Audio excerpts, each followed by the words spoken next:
영화 스포는 귀를 닫아야 하지만 주식 스포는 귀를 활짝 열어야 합니다.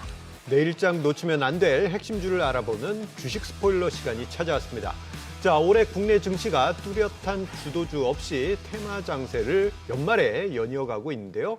자, 아무래도 주도주가 없다 보니까 코스피와 코스닥 시장 역시 뭐라 그럴까, 이 본드에 착 붙여놓은 듯 답답한 흐름이 이어가고 있어요. 네, 맞습니다. 증권가에서는 이번 주 국내 증시 역시 박스권 장세가 지속될 것으로 내다보고 있는데요. 자, 우리 대표님들은 어떨지 궁금합니다. 자, 여승재 대표님, 내일장 어떻게 보고 계신가요? 지난주와 뭐 크게 다를 것 없는 주 초반을 보일 것으로 보여지는데요. 이제 네. 금주 빅 이벤트를 앞두고 그 결과를 기다리면서 지수는 제한적인 움직임을 보일 가능성이 매우 높다 보고 있고요. 또 개별 이슈에 의한 개별 종목 장세 지속 이렇게 말씀을 드리도록 하겠습니다. 네. 예, 지금 여 대표님도 빅 이벤트가 기다리고 있다고 말씀해 주셨잖아요.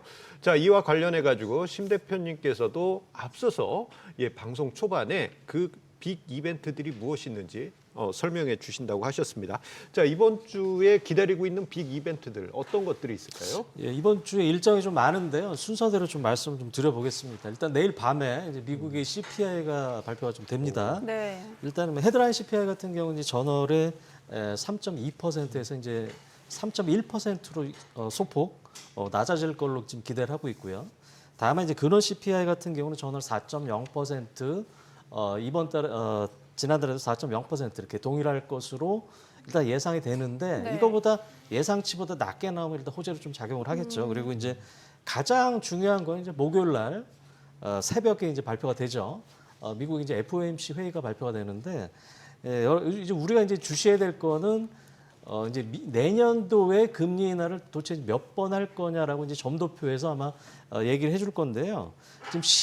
지금 이제 시장에서 이제 CME 페드 와치라고 여기서 이제 시장에서 기대하는 내년도 금리 인하는 빠르면 내년 3월, 늦어도 5월부터 시작을 해서 4회 내지 5회까지 사실 좀 과도하게 좀 기대를 하고 있습니다. 다만 이제 FOMC 같은 경우 이제 지난 9월 달 회의에서 점도표에서 내년도 약 2회 정도의 금리 인하만을 내비쳤기 때문에 이게 어느 정도 이제 괴리가 좁혀질 건지 그게 좀 관건이고요. 또 목요일 날 또 이제 한국의 이제 내만여의 날이라고 하죠. 선물 옵션 동시 만기일이 또 겹칩니다. 그래서 목요일이 사실 변동성이 가장 클 것으로 좀 보고 있고요. 금요일 같은 경우는 이제 코스피 200, 코스닥 150 정기 변경이 되고 또 미국도 또 선물 옵션 동시 만기일입니다. 그래서 목요일과 금요일 날 집중적으로 변동성이 좀 커지지 않을까 좀 보고 있습니다. 예, 이번 주에 정말 큰 이슈들이 기다리고 있네요. 우리나라 증시에서는 쿼드러플 위칭데이도 있고, 시장이 휘청휘청할 것 같습니다. 자, 두 분의 시장에 관한 전망과 체크 포인트 참고해 주시기 바라겠고요. 자, 그렇다면 내일 우리가 과연 어떤 섹터를 눈여겨봐야 할까요?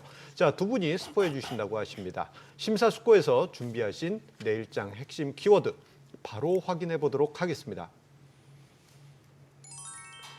자, 내일장 첫 번째 핵심 키워드는요, 여승재 대표님의 반도체입니다.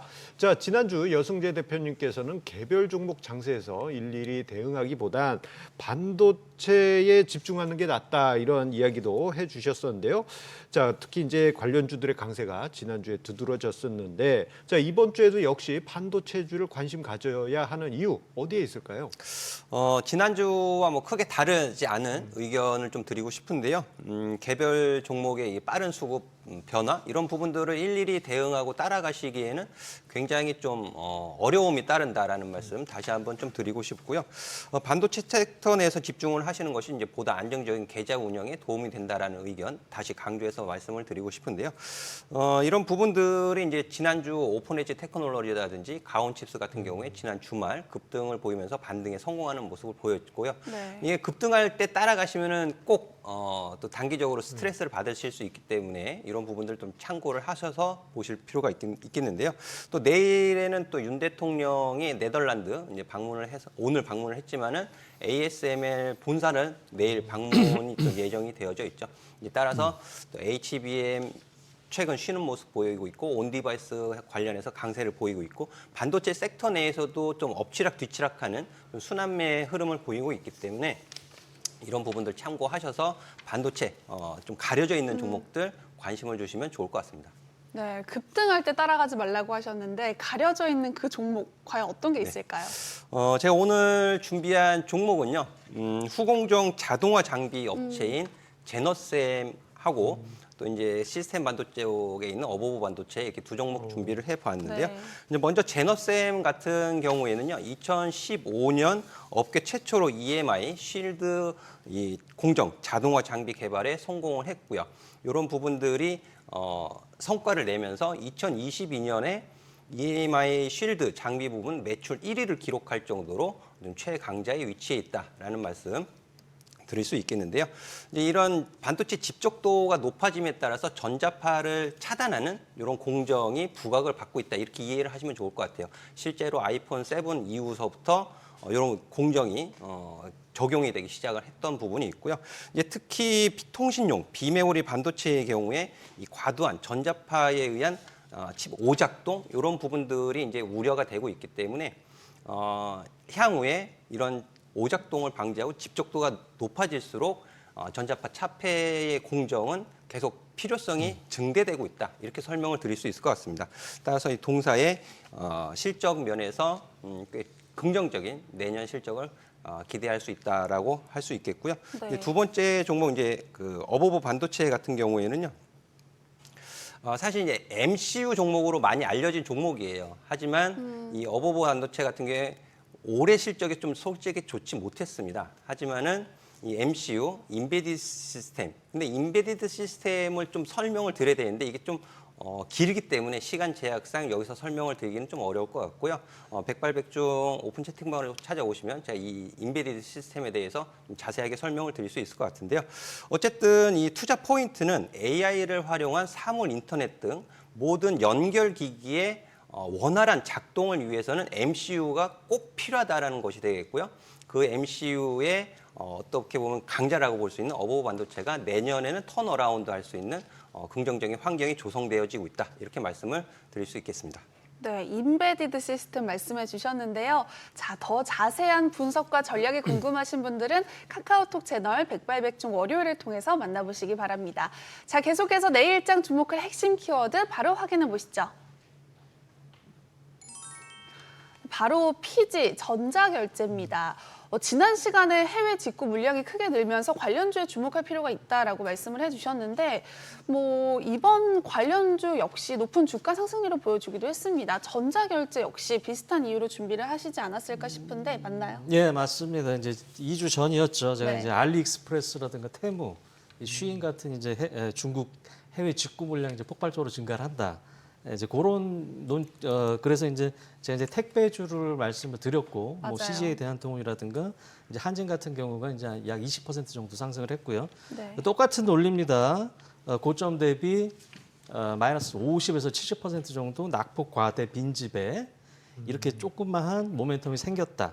그래서 잘 보자는 거고요. 그래서 이제 참고적으로 이제 그 국내 MAU를 보면은 알리익스프레스 같은 경우 이제 연초에 1월달에 227만 명에서 11월달에 이제 500만 명이 넘었고요. 특히 이제 테무 같은 경우는 7월달에 1만 명이 채 안 됐어요. 7천 명에서 200만 명이 좀 넘었습니다. 이렇게 와. 폭발적으로 성장을 하고 있는 섹터다라고 좀 보시면 될 것 같습니다. 네, 그렇다면 PG, 전자결제 섹터에 대한 심은재 대표님의 핫 종목 어떤 건지 너무 궁금한데요. 어떤 건가요? 이제 먼저 그 NHN KCP입니다. 이게 옛날에 한국 사이버 결제죠. 여기도 이제 그 온라인 결제 PG사로서 이제 회원이 한 20 고객사를 보유하고 있고요. 제일 큰 특징은 테무 같은 경우에 여기 독점 결제를 하고 있고요. 알리익스프레스 같은 경우는 이 3사 중에 하나다. 이렇게 보시면 될 것 같고, 그 다음에 히든 종목으로 말씀드릴 거는 여기도 이제 알리익스프레스의 세 개의 결제사 중에 하나고요. 또 가장 큰 거는 낙폭과대 빈집이다. 고점 대비 거의 50% 정도 급락을 한 상태다. 다만 이제 실적이 그렇게 전혀 망가지지는 않았습니다. 그래서 PER이 5배 정도로 아직도 저평가다. 그렇게 좀 보시면 될 것 같고요. 네. 다만 이제 조금 드리고 싶은 말씀은 초단기로 보면 최근 한 1, 2주 정도 이제 최바닥에서 보면 조금 어느 정도 상승을 좀 했어요. 다만 이제 긴 그림에서 보시면은 이 턴어라운드가 진행이 되고 있기 때문에 조정 시 좀 분할 매수 관점으로 접근을 하시면은 좋을 것 같습니다. 예, 전자결제 섹터의 마지막 핵심주가 공개되지 않았습니다. 낙폭이 과대해서 빈집이다라는 점, 예, 그리고 저평가되었다라는 점을 강조를 해주셨어요. 네. 자, 이 어떤 종목인지 저도 궁금해지는데요. 자세한 종목이 궁금하신 분들은요, 카카오톡 채널에서 백발백중 월요일을 검색하시면 만나보실 수 있겠습니다. 네, 이렇게 해서 두 분의 핵심 업황 살펴봤는데요. 여러분의 현명한 투자에 참고하시기 바라면서 다시 한번 정리해드리겠습니다.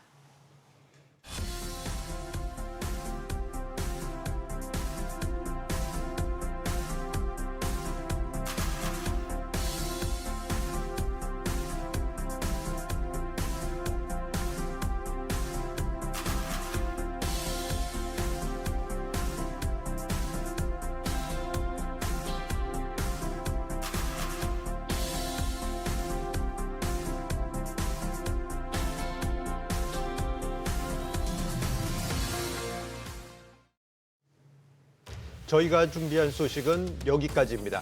투자의 최종 판단과 책임은 투자자 본인에게 있다는 점 기억하시고 언제나 신중한 투자하시기 바랍니다. 소문난 명사수들의 투자 가이드 백발백중, 내일 더 알찬 소식으로 찾아오겠습니다. 시청해주셔서 고맙습니다.